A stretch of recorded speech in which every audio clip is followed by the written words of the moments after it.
Es una gran bendición estar por aquí otra vez. Les pido de antemano disculpas por mi voz. Gracias por su paciencia. Desafortunadamente, es la primera vez que esto me pasa.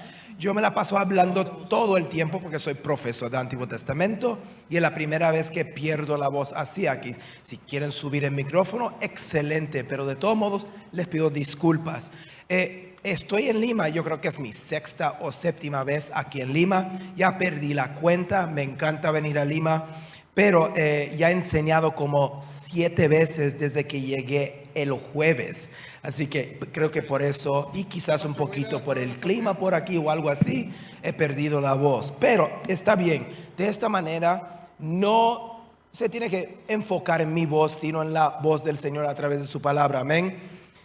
Así que les invito a que abran sus Biblias otra vez al libro de los Salmos. Libro de los Salmos. Y me gustaría simplemente seguirme presentando y también presentar mi familia. Me llamo Dominique Hernández, como dijo el pastor, yo soy profesor de Antiguo Testamento, es mi trabajo de profesor de Antiguo Testamento, también idiomas semíticos. Yo enseño hebreo, arameo, acadio, todos esos idiomas que están relacionados con el hebreo bíblico. También enseño cursos del Antiguo Testamento. Estoy casado con Gaby. Gaby es mexicana, es de Guadalajara. Tenemos casi 24 años de casados y hace 15 años el Señor nos regaló a un niñito que se llama Yair. Ya no es tan niñito, tiene 15 años. Y hace 9 años el Señor nos regaló a nuestra hija Yael. Así que Yair, Yael, sí, se confunden esos nombres en nuestra casa mucho. Yair, no, Yael. Así es, porque esos nombres son muy parecidos. Pero somos 4, vivimos actualmente en Los Ángeles, donde enseño en la Universidad de Biola. Soy miembro de la Facultad de Teología en inglés, tanto en inglés como en español. Enseño en el campus también cursos en inglés del Antiguo Testamento e idiomas semíticos, pero también soy el director de Talbot en español. Talbot es la Facultad de Teología de la Universidad de Biola y yo dirijo el lado en español, en el cual ofrecemos 3 maestrías y un certificado, todo en línea, todo en español. Así que si quieres hablar más de eso o si quieres más información, podemos hablar después de servicio, o puedes googlear mi nombre o Talbot en español y ahí aparece más información. Bueno, estamos en Salmo capítulo 1. Acabo de mencionarles que mi esposa Gaby es de Guadalajara. A los 21 años ella se mudó a Guadalajara, a Puerto Rico. Mi familia es de Puerto Rico y yo nací en los Estados Unidos, pero estaba yo estudiando en la universidad en el año 2000 en Puerto Rico. Y ahí nos conocimos en el año 2000.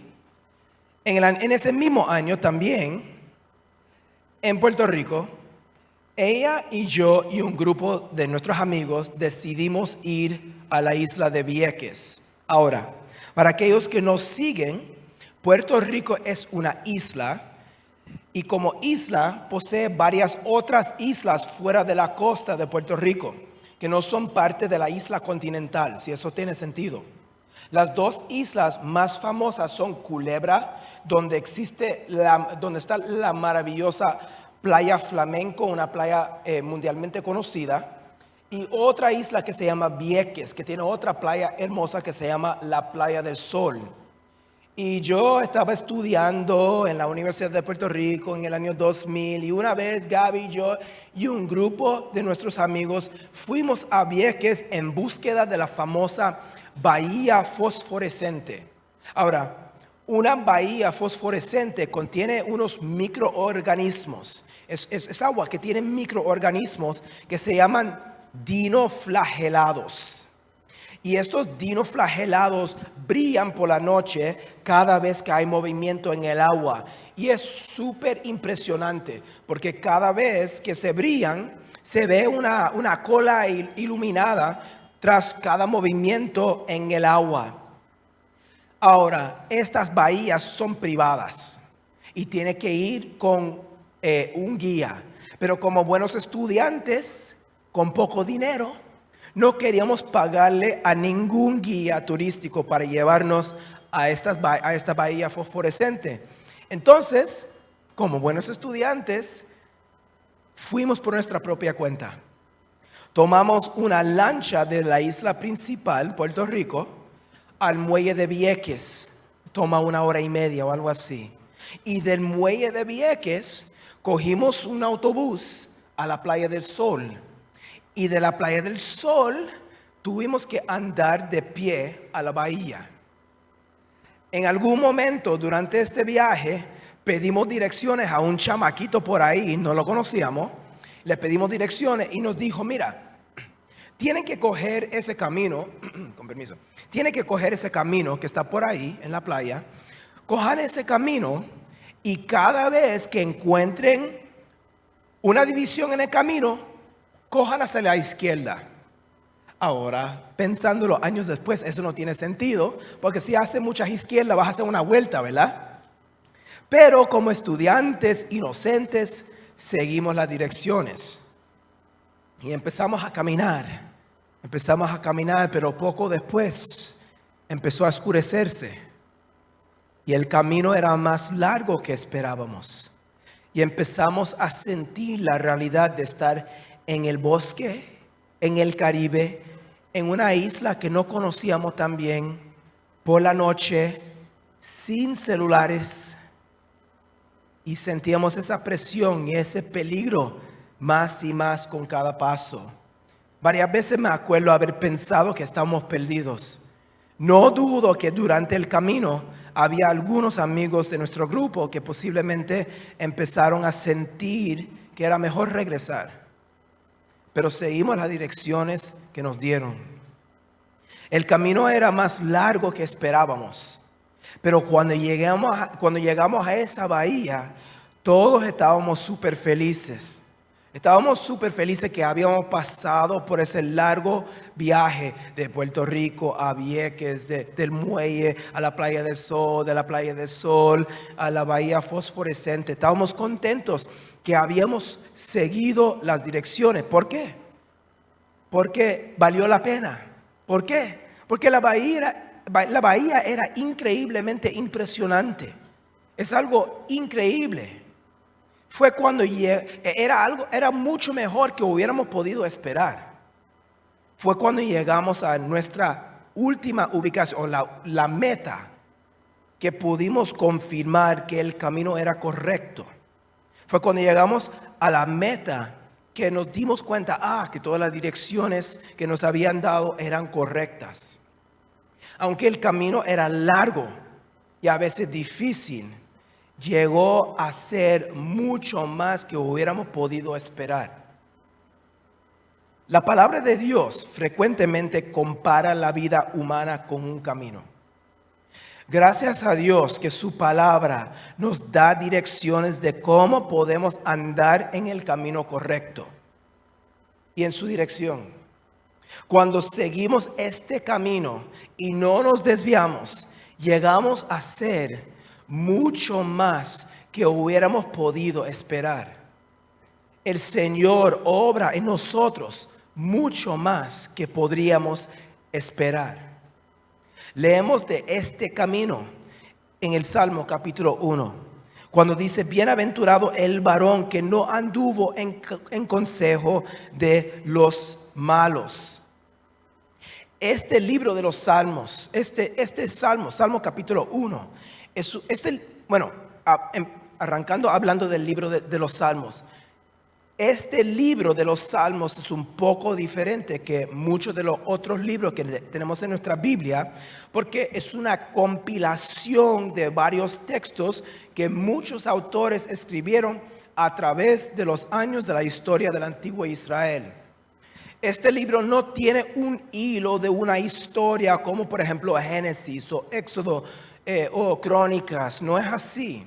Este libro no tiene un hilo de una historia como muchos de los demás libros históricos, los libros narrativos que nosotros leemos en nuestra Biblia. Pero esto no significa que el libro de los Salmos no sea parte de la historia de la salvación. La Biblia en total cuenta la historia de un Dios perfecto y bondadoso, que extiende el brazo, que le extiende el brazo a su gente, su creación pecadora e infiel que le opone. La culminación de esta historia de la salvación es la venida de Jesucristo, de nuestro Señor Jesucristo, que vino del cielo al mundo vestido en carne humana y murió por nosotros. Este acto de Jesús demostró, de hecho, sigue demostrando el compromiso de Dios para alcanzar a los seres humanos.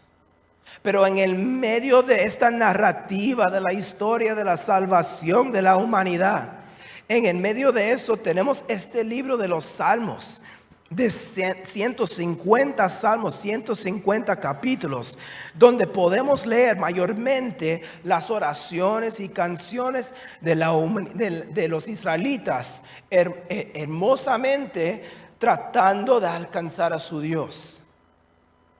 No necesariamente encontramos canciones y oraciones en todos los salmos. Este salmo, capítulo 1, está escrito en un estilo un poco más proverbial. Es decir, este salmo brevemente presenta una verdad basada en las creencias y acciones de los lectores. Suena mucho más como el libro de Proverbios que un himno.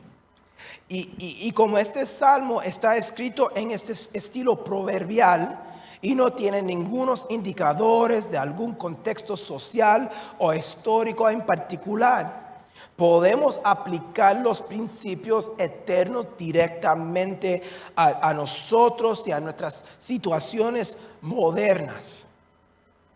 Ahora, este salmo, el Salmo capítulo 1 que acabamos de leer hace unos cuantos minutos, está dividido en dos partes. La primera parte, los versículos 1 a 3, es una exhortación a la bienaventuranza para este varón no nombrado que aparece en el versículo 1. El énfasis está en la bienaventuranza de este varón y el versículo 1 nos da muchos de los detalles de lo que no hace este varón bienaventurado. La segunda parte del Salmo enfatiza la consecuencia de rechazar la ley del Señor, la ley de Dios. Enfatiza las consecuencias de no responder a la palabra de Dios en obediencia. Y vemos un versículo de aplicación y resumen en el versículo 6.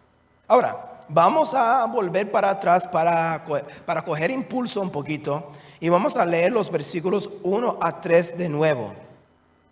Salmo capítulo 1, versículos 1 a 3.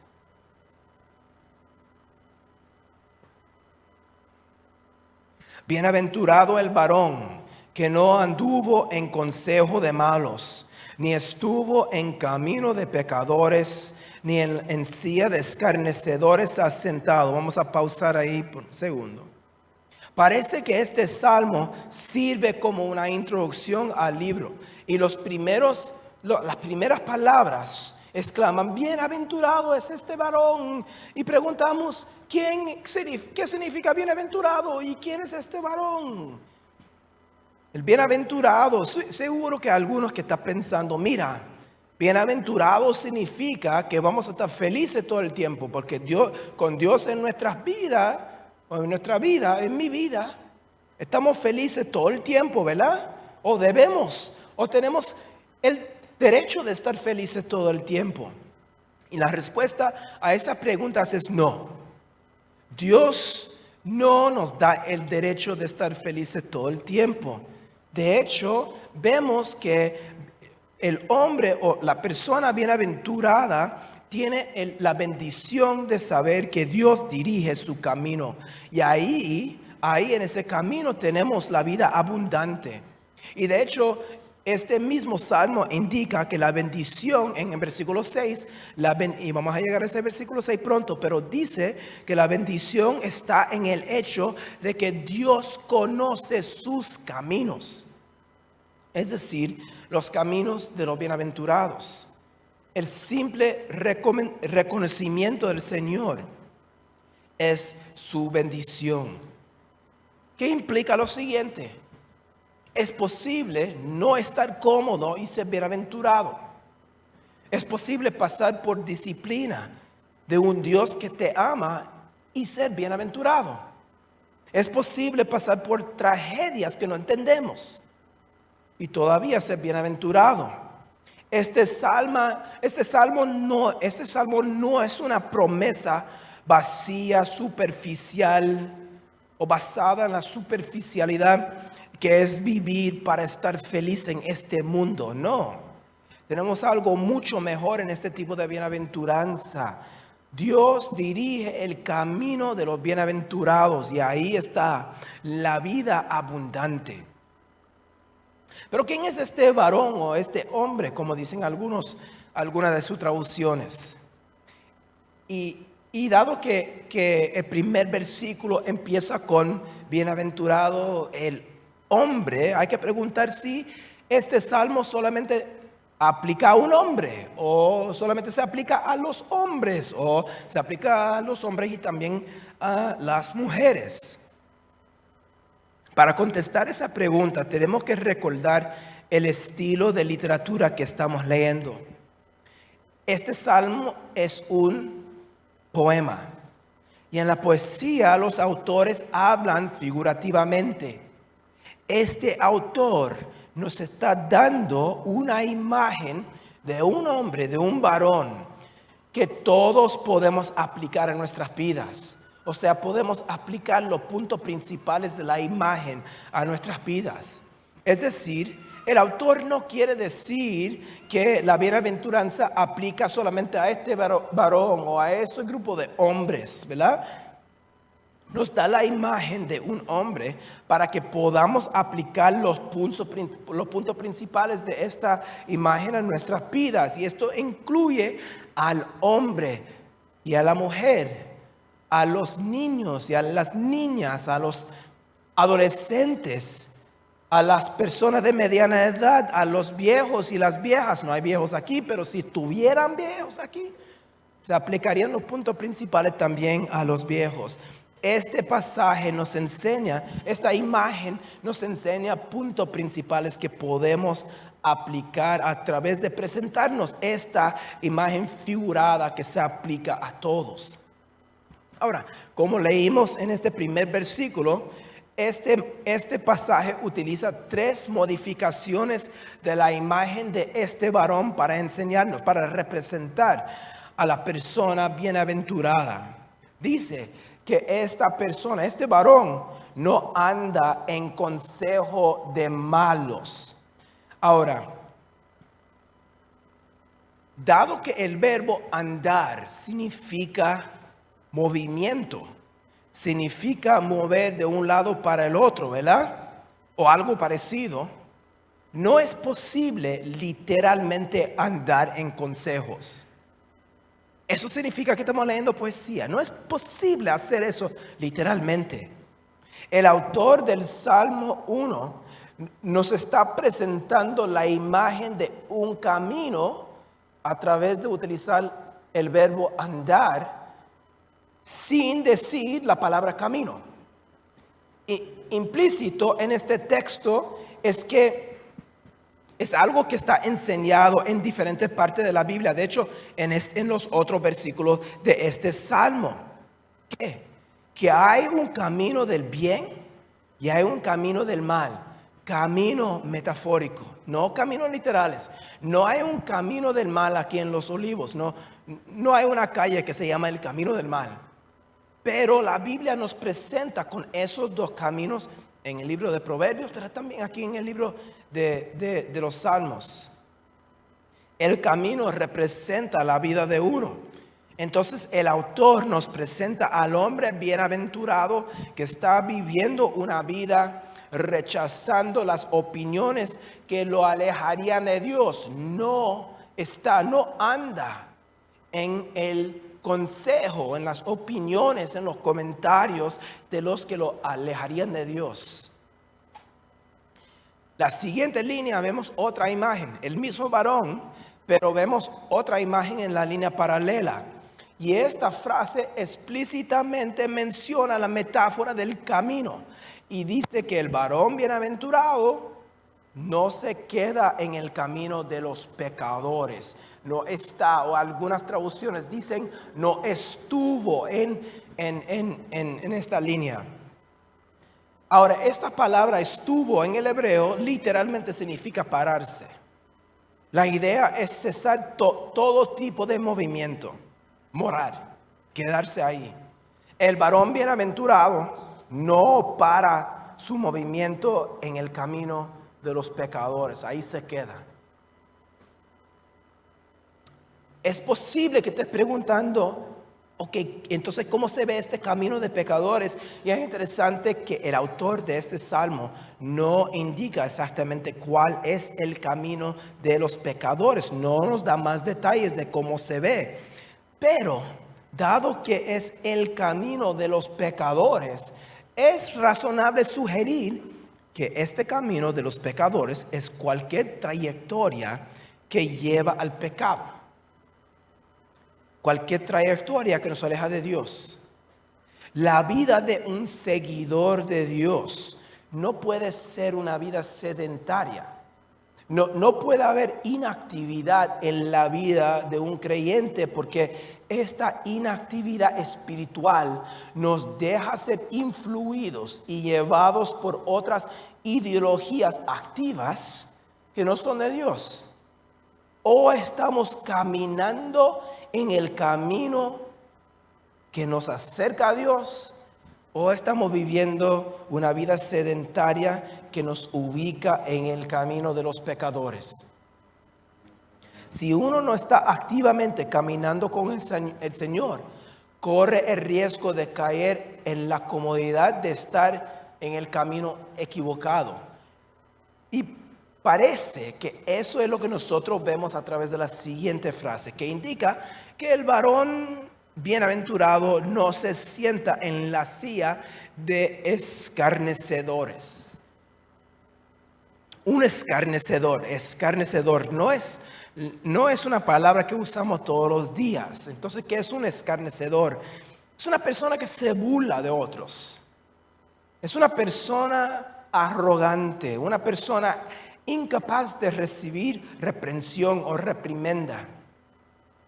El verbo sentarse implica que uno está cómodo en sus acciones. Es decir, si uno está sentado en la silla de escarnecedores, esa persona está totalmente cómoda en su estado arrogante, en su estado burlándose de otros, de la creación de Dios. Y esto implica una falta de Dios.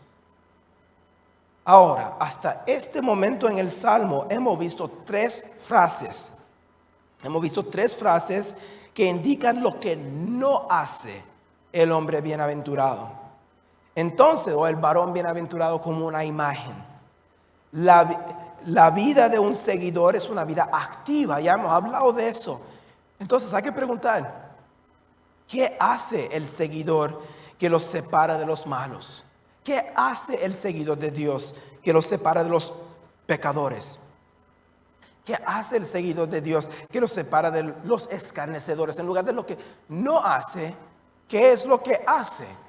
Y es como si el poeta supiera que íbamos a preguntar esa pregunta, porque nos responde a esa pregunta en el segundo versículo. Vean, el segundo versículo que dice que el bienaventurado se deleita en la palabra de Dios.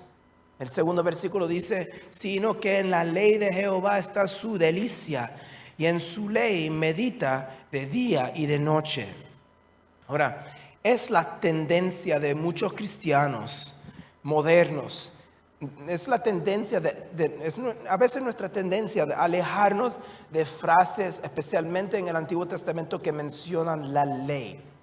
Y esto se entiende, dado que, en primer lugar, nadie puede mantener las leyes de Dios. Nadie puede mantener perfectamente las leyes perfectas de Dios. Un Dios perfecto ha implementado.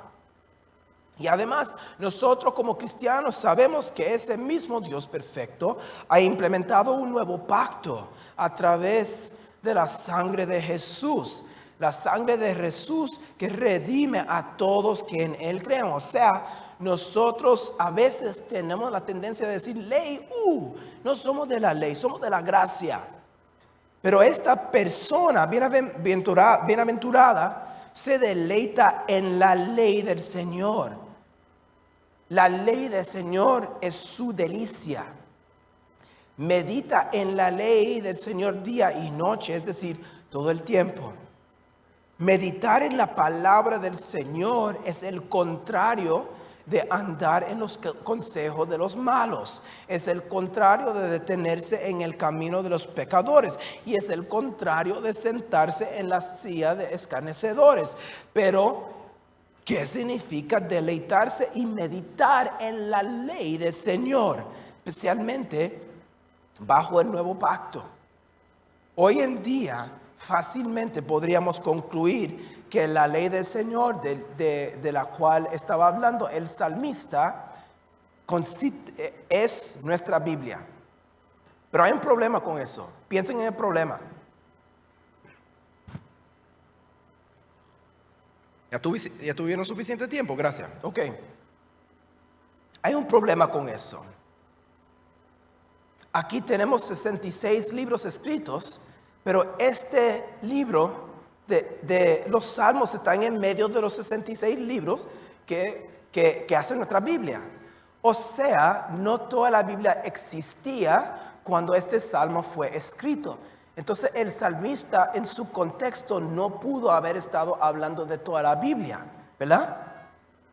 Entonces, ahí tenemos 66 libros escritos a través de 1000 años que comunican la revelación de Dios hacia los seres humanos.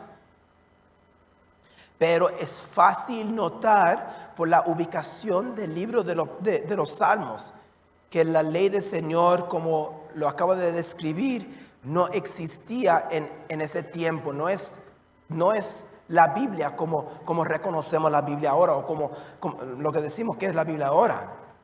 Entonces, ¿qué es lo que significa o qué significaba la ley del Señor?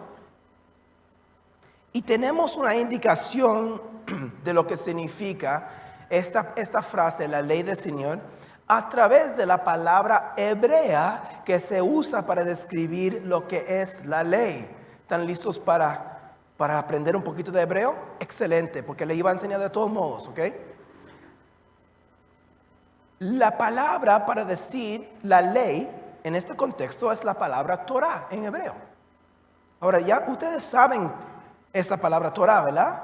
Esa palabra Torah suele indicar los primeros 5 libros de la Biblia, pero no tiene que significar solamente los primeros 5 libros de la Biblia. La palabra Torah tiene un significado más amplio. De hecho, la palabra Torah viene del verbo yará, ya saben 2 palabras en hebreo. La palabra Torah viene del verbo yará, que significa lanzar. Lanzar. Ahora, cuando lanzamos algo, digamos una pelota, lanzamos algo, lo tiramos, lo soltamos en una trayectoria, ¿correcto? Tiramos una pelota o lanzamos algo, lo ponemos en una trayectoria, esperando que llegue a su destino. La palabra Torah o ley comunica ese mismo concepto en este contexto. Dios ha dado no solamente leyes, hay aproximadamente 613 leyes en el Antiguo Testamento, en los primeros 5 libros. No es que solamente ha dado leyes, no, pero ha dado su palabra y nos suelta, nos tira, nos pone, esa palabra nos suelta, nos tira, nos pone en su trayectoria correcta. O sea, la Torah, la ley del Señor en este contexto es comunicación verbal de Dios, comunicación de Dios a través de palabras. No es necesariamente una persona, no significa que tenemos que seguir las leyes de la Torah. No es solamente una persona que estudia la palabra, no estamos viendo esto aquí, es decir, lo que quiero decir es lo siguiente. Esta palabra Torah no solamente significa los primeros 5 libros de la Biblia, pero también significa la comunicación verbal de Dios. Ahora, existe una conexión retórica entre este pasaje y uno de los pasajes más famosos del Antiguo Testamento y una de las confesiones de los judíos. En Deuteronomio capítulo 6, ¿han escuchado de la confesión, el Shema? Oye Israel, Shema Israel, Jehová nuestro Dios, Jehová es uno, Adonai Eloheinu, Adonai Echad. Pero sigue, y esto es lo que dice: y amarás a Jehová tu Dios de todo tu corazón y de toda tu alma y con todas tus fuerzas. Y estas palabras que yo te mando hoy estarán sobre tu corazón, y las repetirás a tus hijos, y hablarás de ellas estando en tu casa, y andando por el camino, y al acostarte, y cuando te levantes. Y las atarás como señal en tu mano, y estarán como frontales entre tus ojos, y las escribirás en los postes de tu casa y en tus puertas. Noten lo que es todo el tiempo aquí. La palabra de Dios, es decir, la Torah, la comunicación verbal de Dios que nos suelta en el camino correcto, tenía que estar en sus corazones. Pero no solamente eso, tenían que hablar de la palabra de Dios con sus hijos todo el tiempo, en la casa, en el camino, al acostarse, al levantarse. Debían atar la palabra de Dios en sus manos como frontales entre sus ojos. Tenían que escribir la palabra de Dios en los postales de sus casas y en sus puertas. Hacer todas estas cosas a la misma vez es imposible. Pero nos da una idea de lo que significa seguir la ley del Señor, la palabra comunicada del Señor. La idea es que un seguidor del Señor se deleita tanto en la palabra de Dios, en la comunicación del Señor, que la palabra es omnipresente en su vida. El autor de este poema utiliza la ilustración de un árbol para darnos un ejemplo concreto de esta verdad espiritual. Y esto es lo que dice en el siguiente versículo. Dice que el hombre bienaventurado será como árbol plantado junto a corrientes de aguas, que da su fruto en su tiempo, y su hoja no cae, y todo lo que hace prosperará. Ahora, nosotros sabemos que un árbol es una señal de vida. Donde hay árboles, hay vida. Donde hay árboles, hay vida porque suele haber agua.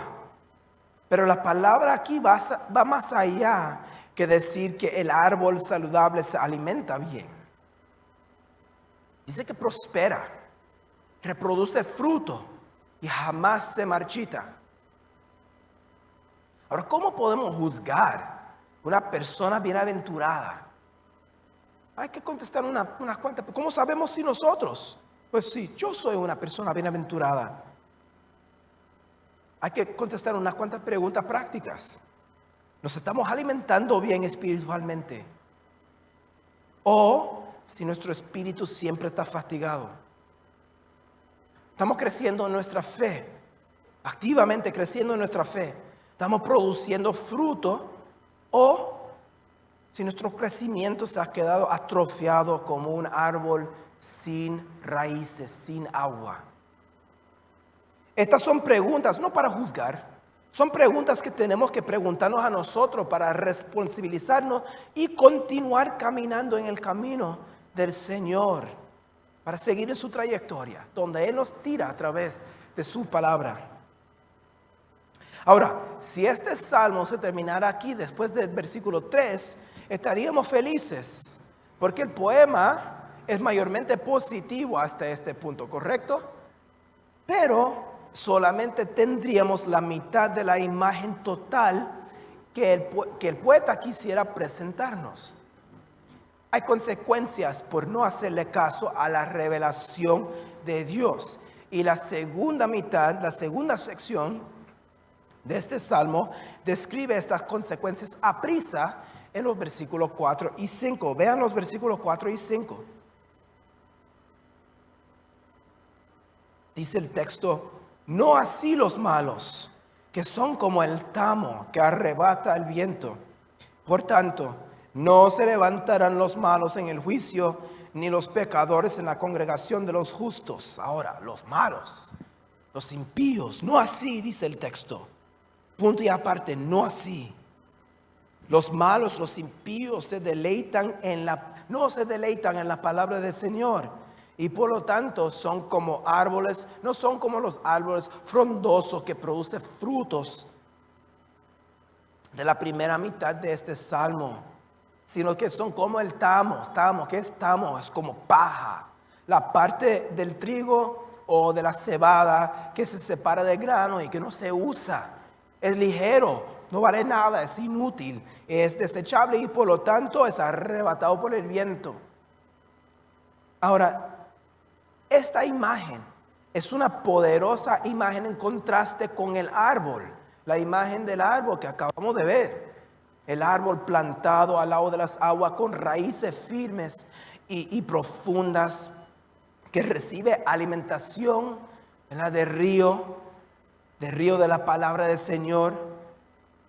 Si los malos son tan débiles y levianitos que son llevados por el viento, ¿cómo es que pueden sostener el juicio del Señor? Esa es la imagen que el texto nos está dando. El poeta está haciendo algo ingenioso aquí, presentando estas dos imágenes juntas. Porque esto es lo que está, no es solamente lo que está escribiendo, pero esto es lo que está haciendo el poeta. Está haciendo esto. Nos está diciendo: lector, tienes una decisión. Tienes que hacer una decisión ahora que tienes estas imágenes en tu cabeza. ¿Qué eres tú, lector? ¿Tú te deleitas en la palabra de Dios? ¿Te deleitas en responder a la palabra de Dios en obediencia? ¿O tú eres un impío? ¿Tú eres un escarnecedor? ¿Cuál árbol quieres ser tú, lector? ¿Cuál árbol quieres ser tú? ¿Tú quieres ser fructífero? ¿Quieres producir fruto? ¿O quieres ser totalmente improductivo? Eso es lo que hace el autor a través de poner estas dos imágenes juntas. Es a través de este tipo de lenguaje figurativo, un poquito hiperbólico, que el autor inspirado concluye este hermoso poema, presentándonos los dos caminos que representan diferentes tipos de vida. Ahora, en versículo 6 vemos esta conclusión, esta aplicación, este resumen que dice: porque Jehová conoce el camino de los justos, mas la senda de los malos perecerá. Leemos este versículo 6 y decimos: ¿sabe qué? El autor nos está presentando dos caminos, nos está dando nos está presentando una decisión. Y luego leemos el versículo 6 otra vez y decimos: wow, el autor no nos está presentando dos caminos equivalentes para nada. No nos está presentando dos caminos viables para nada. Porque ya leímos lo que es el camino de los justos: deleitarse en la ley del Señor. Y aprendimos dónde este camino nos lleva. Nos lleva a ser como ese árbol figurativo, firmemente plantado, creciendo, madurando, reproduciendo espiritualmente. Así leemos que Dios conoce el camino de este tipo de persona, implicando que es un camino, es el camino verdadero, es el camino que durará, es el camino que dará vida. Sin embargo, el camino de los impíos, ¿qué? Perecerá. Este camino no lleva a la vida. Este camino no es viable. No hay fruto en esta senda, para usar las imágenes del poema. O sea, hay que preguntar. Leemos esto y decimos: ok. Entiendo las imágenes ahora, pero ¿Cuál es el punto principal que puedo aplicar a mi vida? ¿Qué es lo que nos enseña el autor a través de estas imágenes y cómo se aplica hoy? Se aplica de esta manera, que el autor nos está diciendo qué bienaventurada es la persona que reconoce y vive de acuerdo con su conocimiento de que no hay un buen camino fuera del camino de Dios. Bienaventurada es la persona que reconoce que no hay vida espiritual fuera de la vida que el Señor Dios nos da a través de su palabra.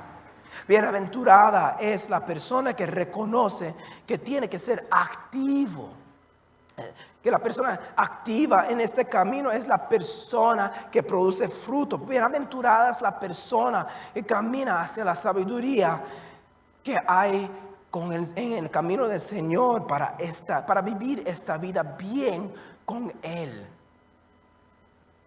Cualquier persona que esté por aquí que ha decidido caminar con Dios y seguirlo, admitiría en un instante que el camino del bienaventurado no es fácil. El ser bienaventurado no es como una película de Disney, que todo se acaba bien al final. No es así todo el tiempo, ¿verdad? En la vida hay tribulaciones, hay catástrofes, hay hambre. Y por cada abundancia que hay faltas. Aprendemos eso rápido. Pero las buenas noticias son que pase lo que pase en este mundo y en nuestras vidas, tenemos un Dios increíble que nos planta como árboles, nos alimenta espiritualmente, nos crece en nuestra relación con Él, nos mantiene firme y nos ha revelado su camino a la salvación a través de la persona y la obra de Jesús, quien fue, quien es y quien siempre será la palabra de Dios. Jesús es la culminación de la comunicación divina con nosotros. Ahora, responder a la palabra de Dios, la palabra del Señor en obediencia, es decirle al Señor Jesús, sí, Señor Jesús. Tenemos que admitir que somos pecadores y le vamos a decir que sí, tenemos que admitir, somos pecadores. Nos hemos detenido en el camino figurativo de los pecadores. Y necesitamos que Dios nos alcance a través de tu misericordia y tu gracia. Y que nos pongas tú en tu camino. Dios nos alcanzó en la persona de Jesús. Y nos sigue demostrando su amor a través de lo que Él nos ofrece, a través de la salvación, de la gracia del Señor Jesús. Si tú quieres cambiar de camino hoy, si piensas que tú eres el impío, que tú eres el malo, tú eres el pecador, tú eres el escarnecedor, tú puedes cambiar de camino hoy, simplemente a través de clamarle al Señor y pedirle que te perdone. A través de decirle al Señor Jesús, sí, yo sí creo que tú eres la palabra de Dios, la última manifestación de la comunicación de Dios. Tú le pides que perdone tus pecados a través de lo que Él ya ha hecho. Y que nos dé el poder de su Espíritu Santo para mantenernos firmes en nuestra fe como ese árbol. No es algo que podemos hacer por nuestra propia cuenta. Le pedimos al Señor que mande su Espíritu, que nos llene de su Espíritu para mantenernos firmes en su camino. Pero algunos de nosotros ya hemos hecho esta decisión de caminar en el camino del Señor. Y sabemos que la película de nuestra vida no es como una película de Disney. El camino espiritual que vivimos es más parecido al camino de mi grupo de amigos a la Bahía Fosforescente, hace más de 25 años. Tenemos direcciones para llegar a la meta, a la palabra de Dios. Pero el camino es largo. A veces mucho más largo que esperábamos. A veces el camino es oscuro. Dudamos a veces, si estamos siendo honestos con nosotros mismos, dudamos si escogimos el camino correcto. Tenemos miedo a veces, nos sentimos solos a veces. Pensamos que estamos perdidos a veces pensamos que quizás sería mejor regresar. Pero a través de este camino largo, y a veces parece muy largo y difícil, no hay nada mejor que ver y que darnos cuenta de lo que Dios está haciendo con nosotros, su árbol, plantándonos firmes en nuestras convicciones, alimentándonos del río de la vida, prosperándonos espiritualmente como nunca y abundantemente produciendo frutos espirituales. Si le decimos sí Señor, sí Señor, sí Señor, y le damos esa apertura, esa oportunidad de trabajar en y a través de nosotros, es impresionante lo que Dios hace con su gente. Hace mucho más que hubiéramos podido esperar. Oremos. Señor, gracias por tu palabra y por la bendición que es saber que tú sigues obrando a través de tu gente, Señor, y que tú, a través de tu gracia y tu misericordia, nos pones en el camino correcto. Señor, danos a través de tu gracia la capacidad de simplemente responder en obediencia, sea la primera vez que te decimos que sí, o si somos ya creyentes, que nos ayudes a responder a tu comunicación, tu palabra, en obediencia. Oramos en tu nombre, Señor Jesús. Amén.